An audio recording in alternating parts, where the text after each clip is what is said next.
agala m Ebube Monso maka na ike ejugo.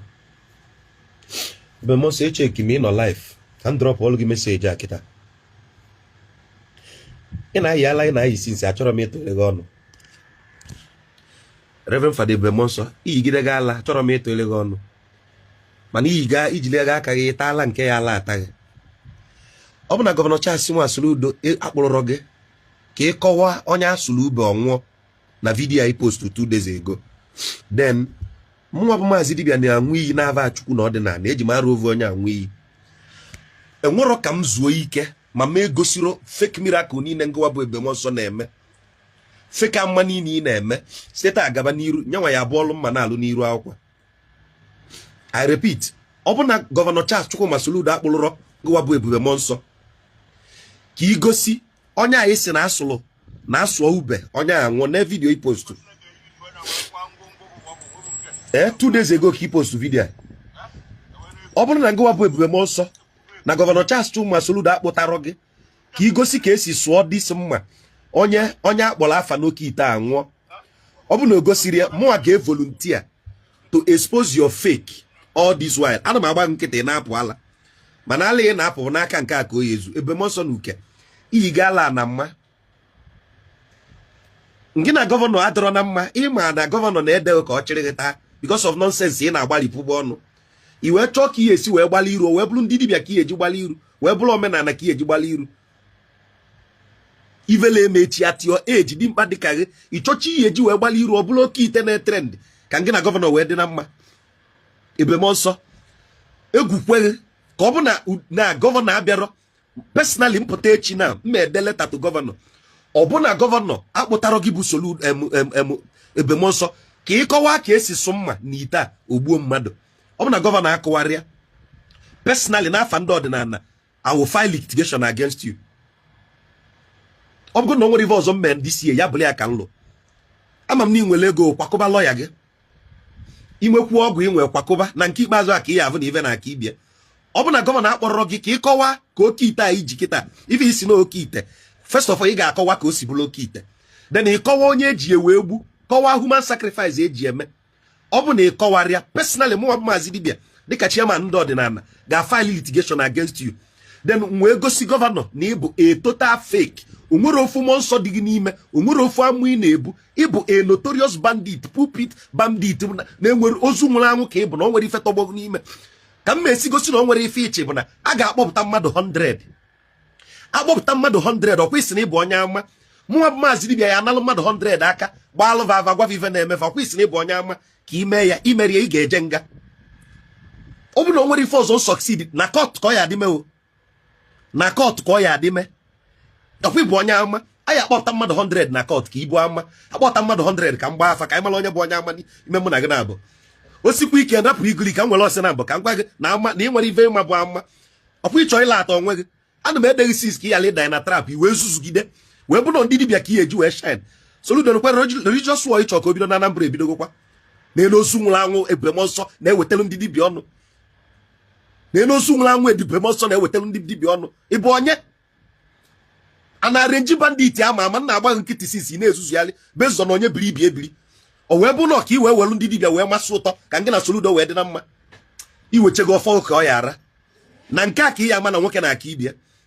Ị nwere ego kwakọba, ịnọ life kịta ama m na ịnọ n'ụlọ ụka ozi a yelu gị aka. Ị nwere ego kwakọba. Ọ bụ na igosiro ka dis oke ite si wee gbuo onye a etu isi kọwa ya na vidiyo. Ọ bụ na igosiri ya Gọvanọ Soludo agwa gị na ị na-eji aka gị ka ibido religious war na Anambra.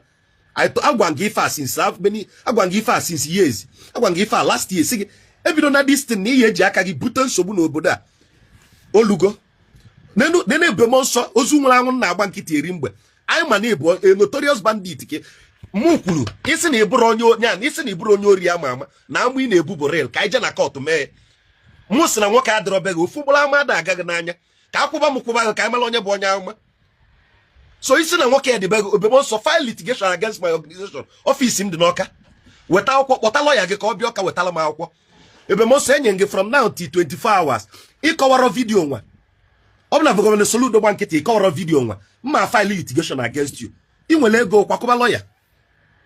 mana lawyer nke akịta oluru a na court of law ịbụ onye ahụma according to you mụnwa bụ dibia lawyer cha na ahụ kwa eme practical 100% ka e ewepụta onye ahụma Ebube Nsọ gwafe ife na-emefa ka mụnwa bụ maazị dibia gwafe ife na-emefa onye ọbụla na-emenwuri esekpụrụ ya kpochie iwe lesigide ọnụ ihe na-elesi na-edeghị sins ka ya ịdaba na trap ndị dibia o webụ na anyị nwabụ ndị dibia ka ihe eji wee gbali iru ka nke na gọvanọ wee dị mma ụtụrụ ya alachaghị anya na nke ikpeazụ a ọkwa nke bụ onye ala nya ala agbagidego gị wee kpụrụ ndị dibia jụọ ese onye na ndo ka mbụ sinsi agba m nkịtị ka ọ yala inwe ife jikọ m na gị mgba gị nkịtị iwee degide onwe gị wee nye obi wee postuo vidio ka i wee dị dịkụlọ ndị ọdịnala. Don't worry, I'm playing the video for everybody ka afọ. Gọvanọ Soludo asị gị na this religious war ị na-achọ ka ibido na Anambra na obido na ọ ya afịa arụ. Now this is me saying it. Ọ bụ na Ebube Nsọ na ekpụlụrụ Ebube Nsọ ka ọ kọwa this allegation obolu this person now. Amara m onye nwe this ngwongwo mana o eji aka ya sụọ ube a ka mmadụ nwụọ ka ọ kọwa ka onye asị nwụ. Ọ bụ na o merie mụnwa bụ personally n'afa ndị ọdịnala n'afa unified ọdịnala practitioners niile registered body Abuja mahama m ga-file every litigation possible n'isi ngị bụ Ebube Nsọ ijeche gị ije na nke ọfọgụ na gbawakwanụ mụ na-achụ gị kịta gbawanụ mụ bụ maazị dibia na-achụ gị gbawa na aja n'Igbo ya emeghị ihe. Ọ bụ na m egosiri ụwa na onye ori ama ama ka ịbụ a notorious arranged bandit mere dibia ibe ngwa gị ka ọ bụ ihe egosi onwe gị na court gosi ama anyị na-ebu ọkwịsị na ịbụ onye ama. That is the simplest proof. Ihe ọkwịsị na anyị nwa bụ fake, no problem, bịa gosi na court,